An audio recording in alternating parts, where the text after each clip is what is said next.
नमस्कार दोस्तों, काशी उत्सव में आप सभी का स्वागत है।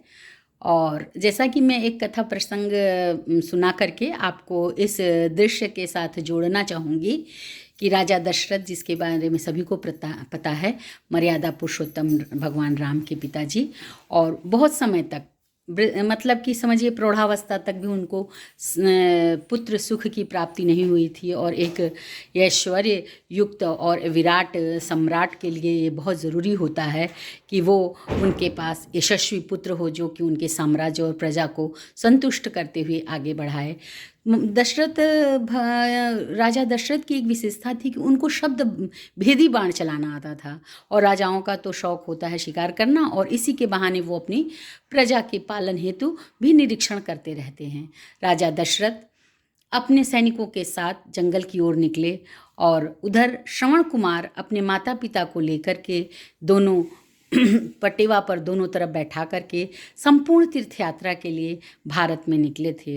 एक रास्ते में ही उनके माता पिता को प्यास लगी। उन्होंने पुत्र श्रवण, हम लोगों को जरा पानी पिला दो। पास ही नदी कलकल बह रही थी। श्रवण को अंदाज लग गया कि यहाँ पर एक नदी बह रही है, और श्रवण घड़ा लेकर के अपने माता पिता के लिए चले गए पानी लेने के लिए। वहीं राजा दशरथ शिकार कर रहे थे। शब्द भेदी बाण का उन्हें बहुत अच्छा ज्ञान था, और जब घड़े में गट गट गट गट की आवाज़ आने लगी पानी भरते समय, तो राजा दशरथ को ये ऐसा लगा जैसे कोई बड़ा जानवर जो है वो नदी के किनारे पानी पी रहा है। और वहीं पर उन्होंने वो शब्द भेदी बाण चला दिया, और वो शब्द भेदी बाण सीधे जाकर श्रवण कुमार को लगा, और श्रवण कुमार जोर से चिल्लाए, हे भगवान। और उसके बाद वो वहीं पर गिर से गए। भगवान मनुष्य के रूप में आवाज़ सुनते ही दशरथ को लगा कि मेरा शब्द भेदी बाण शायद कहीं गलत लग गया, और वो जानवर नहीं था जिसे मैं जानवर का अनुमान कर रहा था। वो दौड़े दौड़े गए, सैनिकों को भी उन्होंने भेजा। देखे कि श्रवण कुमार कराह रहे हैं, वो कहे कि हमारे वृद्ध माता पिता अंधे हैं, आँख से देख नहीं सकते। मैं ही एकमात्र इकलौता उनका पुत्र, उनके बुढ़ापे का सहारा। मैं संपूर्ण तीर्थ यात्रा पर उनको लेकर जा रहा था, लेकिन हा विधाता, हा प्रकृति, आज आपने ये क्या कर दिया कि मैं अपने प्यासे माता पिता को पानी भी नहीं पिला सकता। कहाँ दिखाई चह कहाँ दिखावा, कहाँ सुनाई चह कहाँ सुनावा। ये स्थिति हो गई। दशरथ बहुत ही ग्लानि से भर गए। उन्होंने क्षमा प्रार्थना करते हुए कहा कि मुझे माफ़ कर दें, मुझे शब्द भेदी बाण से मुझे लगा कि कोई जानवर है, और आपके साथ इस तरह से हो गया। वो श्रवण कुमार को सैनिकों के साथ उठा करके कुछ ही दूर पे उनके माता पिता थे वहाँ पर वो ले गए। और माता पिता को जैसे ही पता चला कि श्रवण कुमार को राजा दशरथ के बाणों का शिकार होना पड़ा है, वो क्रुद्ध हो गए। बिना पूरी बात समझे हुए उन्होंने श्राप दिया, राजा दशरथ, जिस तरह से आपने मेरे पुत्र को मारा है और हम लोग को अधमरा कर दिया, एक दिन ऐसा आएगा कि आप भी पुत्र शोक में विह्वल होकर मृत्यु को प्राप्त करेंगे। उन्होंने श्राप तो दे दिया, लेकिन जब राजा दशरथ की बात सुनी तो उन्होंने कहा कि मुझसे गलती हो गई, आपकी गलती नहीं थी, आपने जानबूझकर ऐसा नहीं किया। लेकिन प्रकृति का कुछ विधान होता है, कुछ निर्धारित होता है। प्रकृति अपने हिसाब से काम करती है, उस स्थान पर उस व्यक्ति को ले जाकर के पहुंचा देती है कि ये निमित्त मात्र है, व्यक्ति निमित्त मात्र है। काल किसी के माध्यम से होता है। बदनाम तो व्यक्ति होता है, लेकिन काल को पता है कि हमको किसके निमित्त क्या करवाना है। आगे की कथा की ओर चलते हैं। जंगल से लौटने के बाद दशरथ भगवान सीधे गुरु वशिष्ठ के पास गए, और उन्होंने कहा कि मुझे इतनी खुशी हो रही है कि मुझे पुत्र के वियोग में मरने का श्राप मिला है। इसका मतलब है कि मैं भी पुत्र का पिता बनूंगा। पुमान तायते इति पुत्रः, पुत्र उत्पन्न होने से पुरुष की मुक्ति बन जाती है, उसकी सभी कुछ अभिलाषाएं पूर्ण हो जाती हैं। पूरा इस फैला हुआ साम्राज्य और प्रजा सुखी होने की एक दिशा में आगे बढ़ते हैं। तो श्रवण के पिता के श्राप के माध्यम से होने वाला है हमारे साथ ज़िंदगी में कुछ अच्छा। तो आप चलिए और हम इसके कारण बनिए। तो पुत्रेष्ट यज्ञ होता है, और अग्नि स्वयं उत्पन्न होकर के वहाँ पर खीर की कटोरी लाते हैं। और जैसा आप सभी को पता है कि कौशल्या, ककेय और सुमित्रा को बराबर भागों में बांट करके ये खीर की कटोरी दी जाती है। और 9वें दिन भय प्रगट कृपाला दीन दयाला कौशल्या हितकारी, हर्षित महतारी मुनि मनहारी अद्भुत रूप निहारी। और ईश्वर स्वयं प्रकट हुए हैं। तो कौशल्या जी देखती हैं कि कहीं यहाँ कहीं वहाँ सभी जगह वही दिखाई पड़ रहे हैं, प्रभु दिखाई पड़ रहे हैं। एक माता का स्वरूप, वो अपने संतान का सुख चाहती है, वो अपने गोद में लेकर अपने बच्चे को खिलाना चाहती है, उसकी किलकारियाँ सुनना चाहती है और उसको घुटने के बल देखना चाहती है, और उसकी गलत चीज़ों पर भी एक जिद भरा मनुहार चाहती है। तो कहती हैं कौशल्या माता कि कीजिए शिशुलीला अति प्रियशीला यह सुख परम अनूपा। तो भगवान जो है अपने रूप में आते हैं और आकर रोने लगते हैं। एक प्रसंग हमने इसलिए सुनाया कि आज हम लोग भी एक अपनी मित्र के विवाह कार्यक्रम में आए हुए हैं और भजन संध्या का अद्भुत आनंद हुआ है आप में। तो काशी उत्सव वाले भी एक सुदूर देश में, बंगाल देश के सिलीगुड़ी में ये उत्सव हो रहा है, लेकिन पुत्र के विवाह का आनंद जो होता है वो माता पिता के लिए परमानंद के बराबर होता है, क्योंकि उसके बाद माता पिता अपने दायित्व से मुक्त होकर अपने वानप्रस्थ या संन्यास आश्रम की दिशा की ओर प्रस्थान करते हैं। मतलब कि गृहस्थ में रहते हुए ही वो एक वानप्रस्थी का जीवन व्यतीत करते हैं, ईश्वर आराधन में लीन होते हैं, उनकी भक्ति आराधना करते हैं। तो उसके बाद मैं वो भजन संध्या आप लोगों को दिखाना चाहूँगी इस कथा प्रसंग में। काशी उत्सव को आप लाइक करें, सब्सक्राइब करें और इसको फैलाएं, ताकि हम आप लोगों को लेकर के और बहुत से अच्छी अच्छी कथानक आएँ। धन्यवाद। बड़ी सुंदर है दोनों की जोड़ी, श्याम चंद्रा श्यामा चकोरी। बड़ी सुंदर है दोनों की जोड़ी, श्याम चंद्रा श्यामा तेरे बदरिया बाजे, बदरिया बाजे, आँख तेरे बदरिया बाजे, आँख तेरे बदरिया बाजे, आँख तेरे बदरिया बाजे, आँख तेरे बदरिया बाजे, आँख तेरे।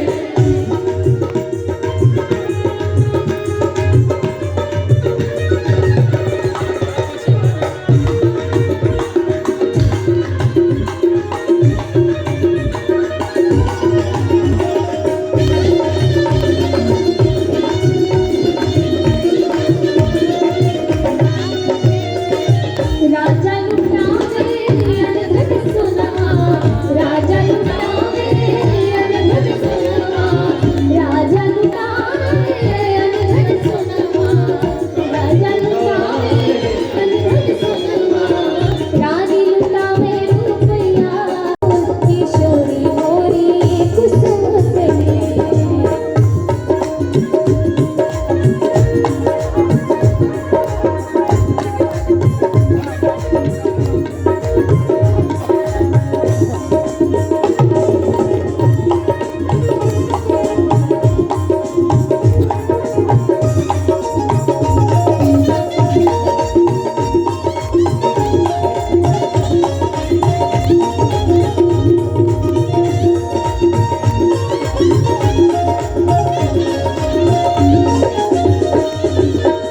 कान्हा खेले नंद चुके अंगना, कान्हा खेले नंद चुके अंगना, नंद चुके अंगना, नंद चुके अंगना, नंद चुके।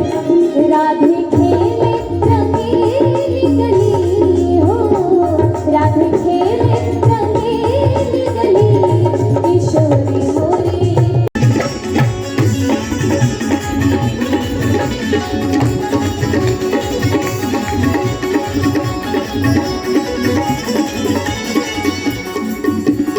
होलिया में उड़े रे गुलाल, होलिया में उड़े रे गुलाल, कयो रे मंगेतर से। होलिया में उड़े रे गुलाल, कयो रे मंगेतर से। होलिया में उड़े रे गुलाल, कयो रे मंगेतर से। होलिया में उड़े रे गुलाल, कयो रे मंगेतर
पीतांबर, कृष्ण के भीजे प्रिय पीतांबर, राधा के भीजे चुनरिया बिरज में, होली खेले रघुवीरा, होली खेले रघुवीरा, अवध में होली खेले रघुवीरा, अरे होली खेले रघुवीरा, अवध में होली खेले रघुवीरा। ओ मिल मिल आवे लुग लुगाई, मिल आवे लुग लुगाई, मिल आवे लुग लुगाई, मिल आवे लुग लुगाई। अरे भई महगन में वीरा मन में, होली खेले रघुवीरा, होली खेले रघुवीरा, अवध में होली खेले रघुवीरा, होली खेले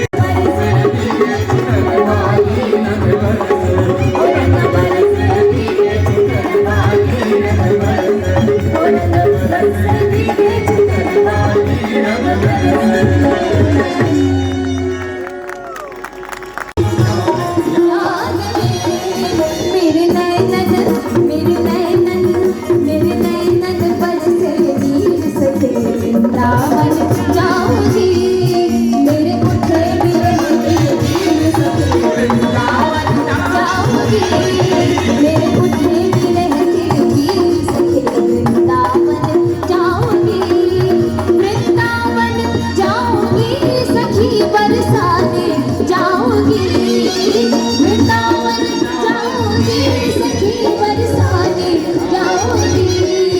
बाजी मुरली, बाजी मुरली, बाजी मुरली, जमुना तीर सखे, वृंदावन जाऊंगी, मेरे उठे बिरहे वीर सखे, वृंदावन जाऊंगी, मेरे उठे बिरहे वीर सखे, मेरे उठे बिरहे वीर सखे, वृंदावन जाऊंगी, मेरे उठे बिरहे वीर सखे, वृंदावन जाऊंगी, बाजी मुरली जमुना तीर सखे, वृंदावन जाऊंगी,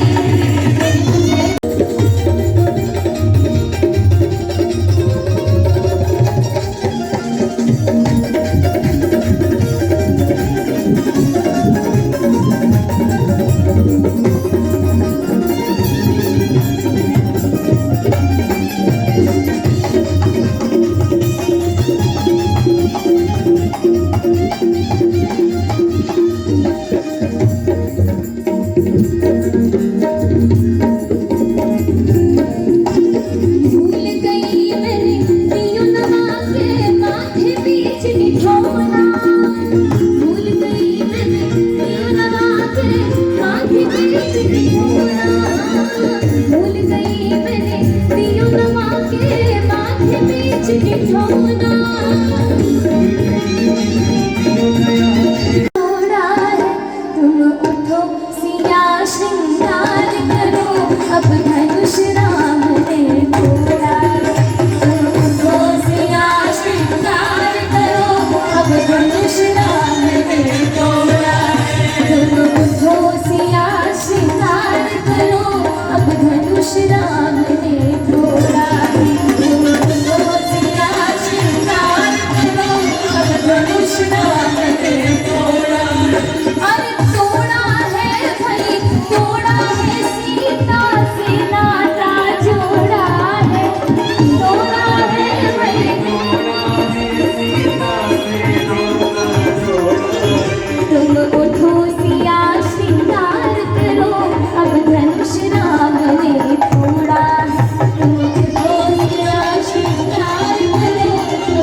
होगा